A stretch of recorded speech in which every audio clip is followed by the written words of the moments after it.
Bismillahirrahmanirrahim.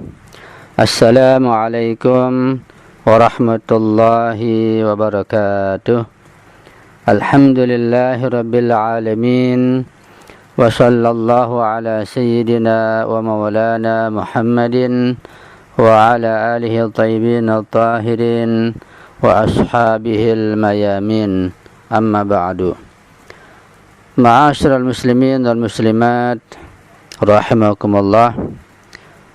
Dalam pertemuan yang ketiga ini, dalam pembahasan seputar fikih zakat, kita akan masuki pembahasan yang baru, yaitu tentang zakat fitrah.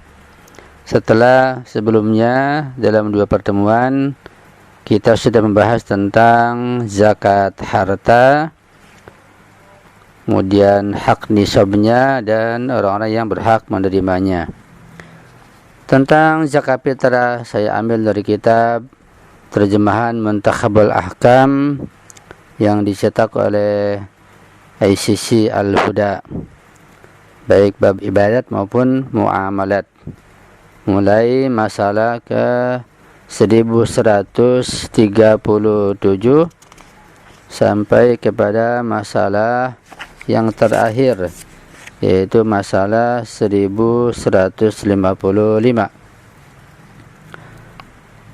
Masalah 1137 tentang zakat fitrah dikatakan bahwa seorang ayah yang tidak mau mengeluarkan zakat fitrah, baik untuk dirinya maupun untuk istri dan anak-anaknya, maka istri dan anak-anaknya tidak diwajibkan mengeluarkan zakat fitrah, baik untuk mereka sendiri ataupun untuk sang ayah, karena nafkah hidup mereka ditanggung oleh ayahnya. Jika terdapat seorang ayah atau seorang suami yang mampu tentunya, yang tidak mau mengeluarkan zakat fitrah untuk dirinya, untuk istrinya, untuk anak-anaknya, maka istri dan anaknya yang ditanggung nafkahnya oleh ayah tersebut tidak diwajibkan mengeluarkan zakat. Ya, tetap kewajiban pada sang ayah yang dianggap mampu tersebut. Masalah ke 1138. Apabila seorang wanita menerima nafkah dari suaminya, dan jika suaminya mampu, maka ia wajib mengeluarkan zakat fitrah untuk dirinya dan juga untuk istrinya tersebut.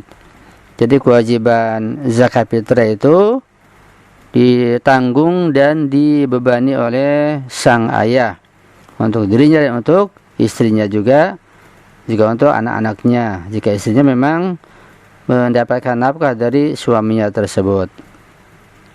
Tetapi jika wanita tersebut tidak menerima nafkah, baik dari suaminya maupun dari orang lain, dan jika ia mampu, maka ia wajib mengeluarkan zakat fitrah untuk dirinya sendiri. Jika seorang istri karena suaminya sakit, tidak bekerja, tidak mampu membiayai hidup untuk istrinya, maka sang istri ini ketika dia mampu punya gaji sendiri, maka dia wajib mengeluarkan uangnya untuk membeli barang atau memberikan uang sebagai zakat fitrah untuk dirinya. Masalah ke 1139. Wanita yang menolak untuk melayani suaminya, maka penolakannya itu tidak menggugurkan kewajiban zakat fitrah atas suaminya. Artinya suaminya tetap diwajibkan mengeluarkan zakat fitrah untuk istrinya tersebut, kecuali jika ia menerima nafkah dari orang lain. Ya, terkadang ada seorang istri yang membangkang atau nusyuz, yaitu menolak ajakan suaminya untuk tidur, maka kalau demikian si istri ini tetap zakatnya diwajibkan kepada si suaminya. Ya, tetap wajib suami memberikan zakat untuk si istri yang membangkang atau nusyuz tersebut, kecuali si istri tersebut dapat nafkah dari ayahnya atau orang tuanya atau saudaranya, maka itu lain hukumnya. Masalah ke 1140. Tamu yang berkunjung ke rumah seseorang hanya pada malam hari Idul Fitri, zakat fitrahnya tidak menjadi tanggungan tuan rumah. Ya, sebab ketika hanya satu malam saja itu tidak menjadikan si tamu tersebut nafkahnya ditanggung oleh tuan rumah. Kecuali kalau si urfi beberapa hari misalnya tidur di situ, urfi pada masyarakat umum mengatakan bahwa tamu tersebut sebagai diwajibkan nafkahnya bagi si tuan rumah, maka kewajiban zakat fitrah untuk dirinya itu dari tuan rumahnya. Tapi kalau hanya bertamu semalam saja, maka tidak wajib zakat fitrahnya itu ditanggung oleh si tuan rumah. Masalah ke 1141. Apabila seorang tamu dengan seizin tuan rumah membayar zakat fitrahnya sendiri, jika ia termasuk orang yang wajib dinafkahi oleh tuan rumah, maka kewajiban tuan rumah menjadi gugur dalam mengeluarkan zakat fitrah untuk tamunya tersebut. Ya, tamu terkadang tinggal beberapa hari lamanya di rumah seseorang, sehingga urfi mengatakan bahwa tamu tersebut ditanggung biaya hidupnya oleh tuan rumah, sehingga zakat pun wajib ditanggung oleh tuan rumah. Tetapi ketika si tamu ingin bayarnya sendiri dengan izin tuan rumah, maka dibolehkan dan gugur kewajiban si tuan rumah tersebut. Masalah ke 1142. Setiap orang yang fakir yang tidak memiliki kekayaan apa-apa tidak diwajibkan membayar zakat fitrah. Tetapi jika ia memiliki 3 kg beras atau makanan jenis lainnya, atau ia memiliki uang sejumlah 3 kg beras, maka ia disunatkan untuk mengeluarkannya sebagai zakat fitrah. Jadi sunat hukumnya kalau dia tidak mampu mengeluarkan zakat fitrah, tapi memiliki 3 kg beras atau memiliki uang sejumlah itu, hanya sunat saja.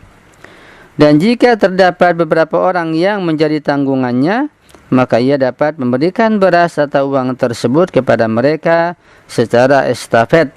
Dan orang yang terakhir menerima beras atau uang tersebut sebaiknya mengeluarkannya untuk orang lain di luar keluarganya. Misalnya katakanlah ada sebuah keluarga, ada ayah, ada ibu, anaknya ada 5 misalnya. Ayahnya fakir, semuanya fakir, yang perlu dibantu oleh orang lain, berhak menerima zakat.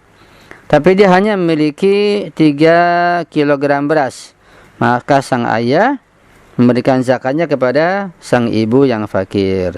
Sang ibu memberikan zakatnya kepada anaknya yang pertama. Anak pertama memberikan zakatnya kepada anak yang kedua. Terus begitu sampai anak yang kelima, yang terakhir menerima zakat fitrah secara estafet tersebut. Nah, anak kelima ini memberikan zakat fitrahnya kepada siapa? Nah, sebaiknya kepada orang yang di luar mereka, pada tetangganya, pada kawannya fakir dan lain sebagainya. Itu disunatkan, dianjurkan secara estafet memberikan zakat ketika semuanya fakir, tapi yang dimiliki hanya seukuran satu orang zakat fitrah saja. Bahkan juga dibolehkan meminjam kepada orang lain, kemudian diganti setelah pemberian estafet yang terakhir tersebut. Masalah ke 1143. Zakat fitrah boleh berupa gandum, berupa kurma, terigu, dan makanan lainnya, dan tidak terbatas hanya berupa makanan pokok saja seperti beras. Ya, jadi makanan pokok orang Indonesia seperti beras itu tidak mesti harus itu untuk membayar zakat. Bisa dengan makanan yang lain, gandum, terigu, jagung, kacang hijau, kacang-kacangan. Yang penting sejumlah 3 kilo itu ukurannya. Jadi tidak harus berupa makanan pokok saja, boleh berupa makanan yang lainnya yang dimakan oleh masyarakat setempat atau negara setempat. Masalah berikutnya insya Allah kita akan sambung pada pertemuan yang akan datang. Pertemuan berikutnya di masalah ke 1144. Sekian sampai di sini dulu. Jika ada kesalahan, kehilapan atau kejanggalan mohon dikoreksi dan diperbaiki. Saya mendoa antum selalu dan juga mohon maaf. Saya akhiri, wala faminkum, wassalamualaikum warahmatullahi wabarakatuh.